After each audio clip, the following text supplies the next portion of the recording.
السلام علیکم دوستوں، امید کرتا ہوں آپ سب خیریت سے ہوں گے۔ دوستوں، غلطیاں تو ہر انسان سے ہوتی ہیں، لیکن ایسی غلطی جو چین نے کی اور کروڑوں لوگوں کی جان لے لی۔ چائنا کی غلطی جس کے خوفناک انجام نے پوری دنیا کو سبق دے دیا کہ اللہ تعالیٰ نے کسی چیز کو بیکار نہیں بنایا۔ اس غلطی کے بارے میں جاننے کے لیے اس ویڈیو کو اینڈ تک دیکھیں، اور اگر اب تک آپ نے ہمارے چینل کو سبسکرائب نہیں کیا تو ہمارے یوٹیوب چینل میاں بیوی کو سبسکرائب کریں ایسی ہی انفارمیٹیو ویڈیوز روزانہ دیکھنے کے لیے۔ تو آئیے اس ویڈیو کا آغاز کرتے ہیں۔ دوستو، چائنا آج کے دور میں بہت ایڈوانس ہو گیا ہے۔ آبادی کے لحاظ سے یہ دنیا کا سب سے بڑا ملک ہے۔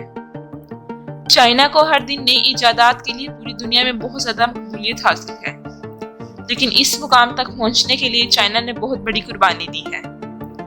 اس مقام کو حاصل کرنے کے لیے کتنے ہی لوگوں نے اپنی جانیں گنوائی ہیں۔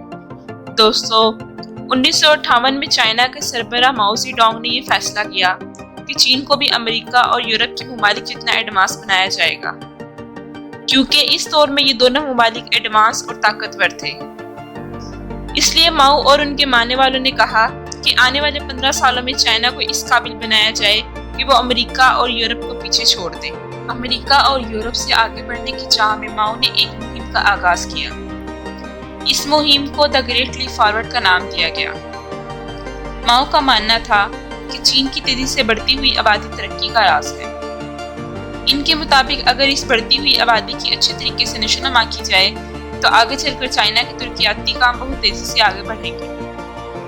اس لیے انہوں نے زمین پر زیادہ سے زیادہ اناج اگانے کے لیے حکومتی سطح پر بہت سے اقدامات کیے اور ایک ایسی مہم کا آغاز کیا جو آگے چل کر کروڑوں لوگوں کی موت کی وجہ بنی۔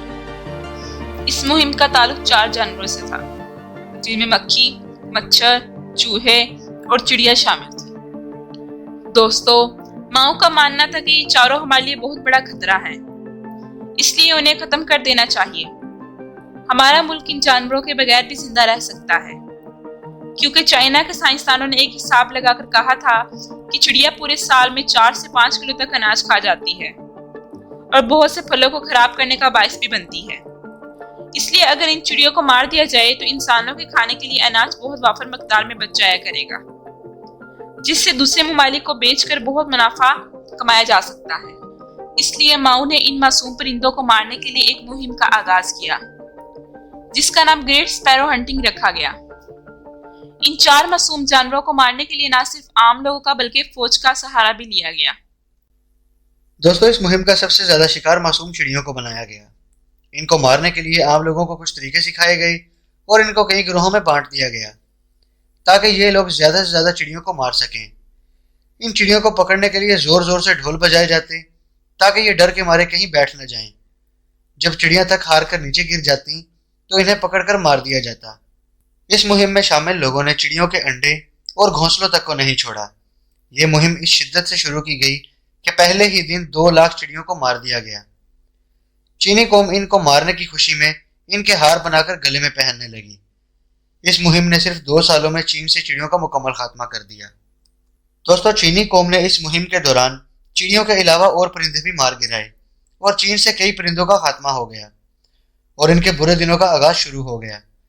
سال 1960 تک چائنا نے چڑیوں کو مارنے کی مہم نے مکمل طور پر کامیابی تو حاصل کر لی تھی، لیکن اس مہم نے قدرت کے توازن کو بگاڑ دیا۔ دوستو، اگر دیکھا جائے تو چڑیاں یا دوسرے پرندے صرف اناج اور پھل ہی نہیں کھاتے بلکہ کیڑے مکوڑوں کو بھی اپنا شکار بناتے ہیں۔ اس مہم نے چائنا کے لیے کئی مشکلات کھڑی کرنا شروع کر دیں۔ چڑیوں کے خاتمے کے بعد نقصان پہنچانے والے کیڑے مکوڑوں کی تعداد میں اس قدر تیزی آئی جو رکنے کا نام ہی نہیں لے رہی تھی۔ دوستو، اس دوران ٹڈیوں میں سب سے زیادہ اضافہ ہوا۔ یہ ٹڈیاں کروڑوں کی تعداد میں آتی اور پوری فصل کو مکمل طور پر تباہ کر کے چلی جاتی۔ دوستو، اس مہم سے پہلے ٹڈیوں کے اتنے بڑے حملے چین نے پہلے کبھی نہیں دیکھے تھے۔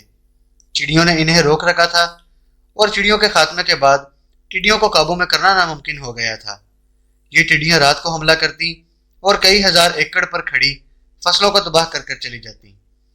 چین اپنی اس تباہی کو دیکھنے کے علاوہ اور کچھ بھی نہیں کر سکتا تھا۔ ان ٹڈیوں کو روکنے کے لیے کئی کوششیں کی گئیں، لیکن کوئی بھی طریقہ ان کے کام نہ آیا۔ اس کے بعد چین کے حالات اس قدر خراب ہوئے کہ چینی قوم کے پاس کھانے کو کچھ نہ رہا اور بھوک کی وجہ سے لوگ مرنے لگے۔ جب ماؤ کو احساس ہوا تو اس نے اس مہم کو فوری طور پر روکنے کا حکم جاری کر دیا۔ لیکن اس وقت تک بہت دیر ہو چکی تھی۔ قدرتی نظام میں جو بگاڑ انسان نے پیدا کیا تھا، اسے ٹھیک ہونے کے لیے ایک لمبا عرصہ چاہیے تھا۔ کچھ کھانے کو نہ ہونے کی وجہ سے لوگ بھوک کی وجہ سے مرنے لگے۔ سال 1958 سے سال 1961 تک کم سے کم 3 کروڑ لوگ اپنی جانیں گنوا بیٹھے۔ اس قحط کو چائنا کا سب سے بدترین قحط کہا جاتا ہے۔ یہ آفت ماؤ کے ایک غلط فیصلے کی وجہ سے نازل ہوئی تھی۔ یہ ایک ایسی غلطی تھی جس نے کروڑوں معصوم لوگوں کی جان لے لی تھی۔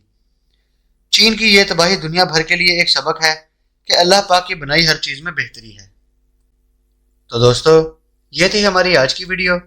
اگر ویڈیو انفارمیٹیو لگی ہو یا ویڈیو سے کچھ نیا سیکھنے کو ملا ہو تو اسے لائک کریں اور اپنے دوستوں کے ساتھ شیئر کریں۔ آپ سب سے ملاقات ہوگی کل انشاءاللہ ایسی ہی ایک ویڈیو میں۔ تب تک کے لیے خوش رہیں، خوش رکھیں، اپنا بہت سارا خیال رکھیں۔ اللہ حافظ۔